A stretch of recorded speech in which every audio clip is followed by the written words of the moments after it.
to make sure. Hello. Hi. You comfortable? I am. This is a very nice couch. Thanks. All right, Thanks very for having good. me. Well, you look real nice. Thank you. You sound real nice. Thank you. Tell us your name. My name's Eric Morris. And Eric, you're a student right now, is that correct? I am. I'm a student at Nazareth College in education. Nazareth College, okay. What year are you in? I'm in my final year of a certification program. Okay. And so you've been to college prior to this? I have. I did my undergraduate work at Syracuse University, and I got a bachelor's degree in economics. And after that, I went out and got a master's degree in economics from Syracuse as well. I actually wound up, between my master's degree and my time here at Nazareth, I spent 2 years working as a consultant for local governments and nonprofit institutions. Okay. Okay. When you decided to go to Syracuse, why did you decide on Syracuse? Oh man, there were a lot of factors. One of the primary ones. So my decision to go to Syracuse had a number of factors. One of the primary ones was family. My dad went to Syracuse. Mm-hmm. His two brothers went to Syracuse. My half-sister went to Syracuse, and then my other sister went to Syracuse, and I'm the youngest in my family, so it was the five of them all went to Syracuse for one thing or another. Actually, my dad went for his undergraduate degree and his law degree, as did one of my other uncles, and then one of my other uncles just went for his undergraduate, and then both my sisters did undergraduate there. So it's really a family thing. Sounds like it. Yeah. Outside of that, I did look at other schools, and I was lucky enough to get accepted to some other schools, and so I had an option. And when it came down to it, Syracuse really wound up having everything that I wanted out of a college. Okay. Was it far from your home? No, it's actually really close. I live in Rochester, New York, so it's only about 90 miles away. Okay. Just a little under an hour and a half drive, so very easy to get to and from by car. Was that your first time to be away from home for an extended period? It really was. I was very much a homebody. I love to be out and about, but I'm from Rochester, New York. I spent a lot of time in Rochester. I didn't even really go away for summer camp as a kid. Okay. Really a family guy. So it literally was the first time. It was my you first were time away with for- real independence away from mom and dad. Yep.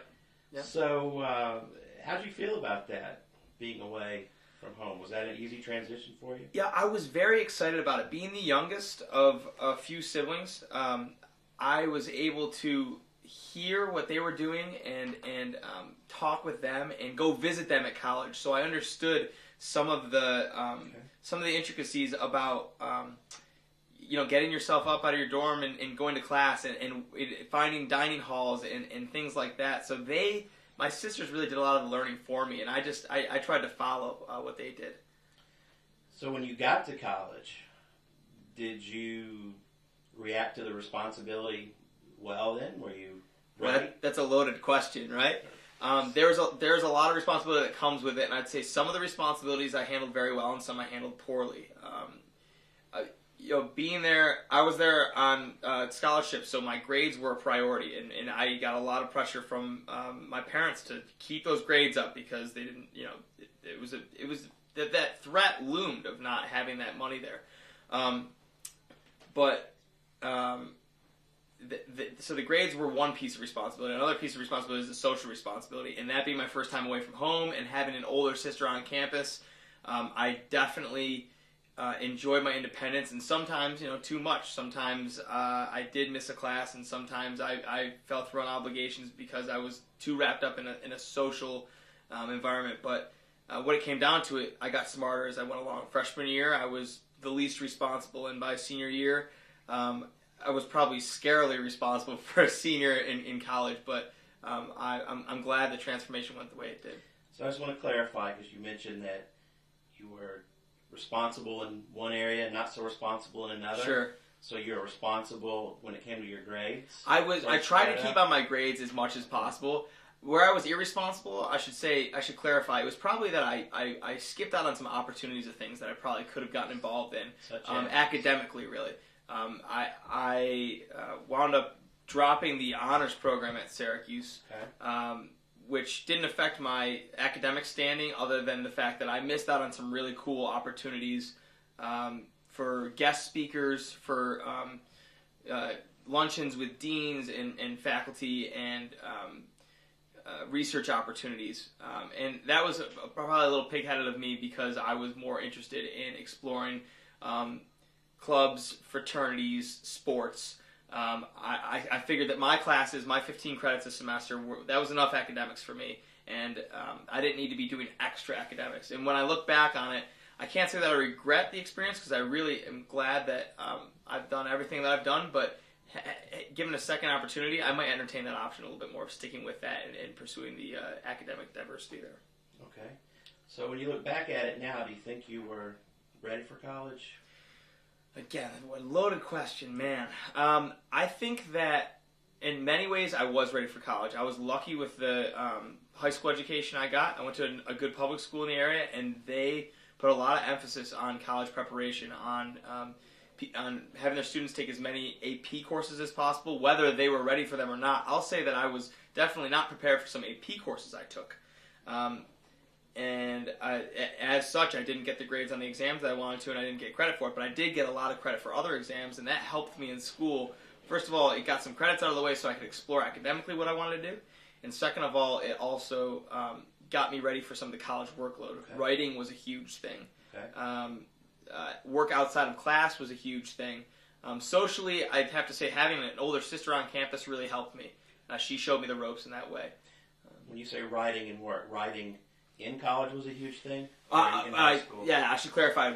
Writing in AP classes in high school helped me become a better writer in college, even though when I got to college, I still wasn't the writer that I should have been, according to my professors. And now that I look back, according to me, too, when I first got there, I thought I was a good writer. My professors told me, well, you have work to do. And at first I said, and then after that I really took what they had to say to heart, and I feel like my writing's really come along.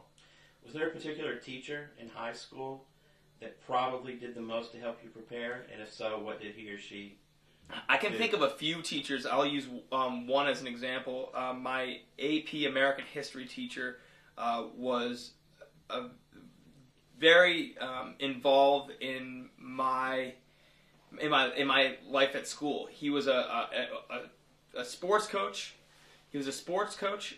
He was my teacher, and he was also just took the time to get to know me as I existed in school and outside of school. He took time to get to know my family, and this is going somewhere. He took the time to get to know my family, my siblings, myself, what I was into, and he put on a very rigorous course. AP American History is a notoriously hard exam, and he had the course to match.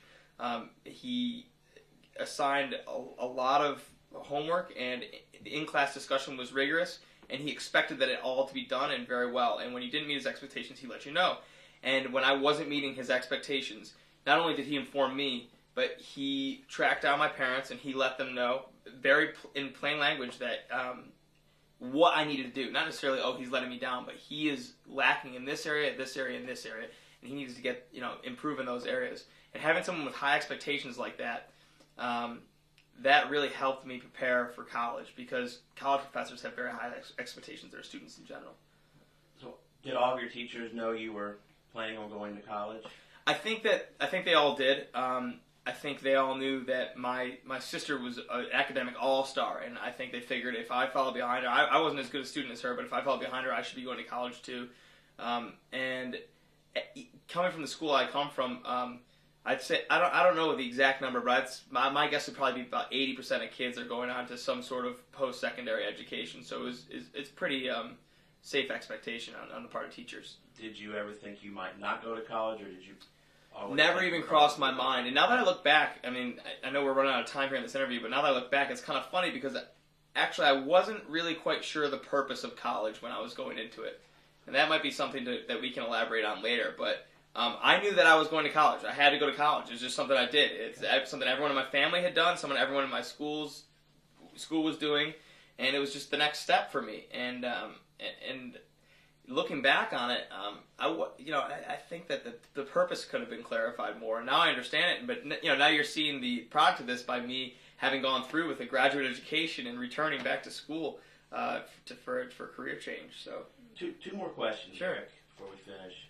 So, what skills do you wish that you had learned prior to going to college? I think we heard about your writing Sure. and the classes, but what were some skills you think you wish you had learned before going to college? One of the biggest ones is time management. Okay. Time management is a really big skill, and I don't know that it's even possible to teach in such a structured environment. You know, in high school you have bells and assigned times, and everything is very much done for you. In college, there's a lot of downtime, and a lot of it is up to you. And it took me a couple of years to get used to that. And the only other skill I'll say is study habits. I thought I knew how to study. I didn't know how to study. I didn't figure out how to study until my junior year. I thought I knew how to study, but I really didn't know. So. And then finally, what advice would you give high school students to help them be prepared and ready to go to college? I would say that as much as it hurts, listen to your teachers, because they've been there and they know. But other than that, if you're on your way to college, keep as open a mind as possible. Try as many different things academically as you can, and you might stumble into something that you really care about. So, Thanks, Eric. yeah, thank you, Jeff.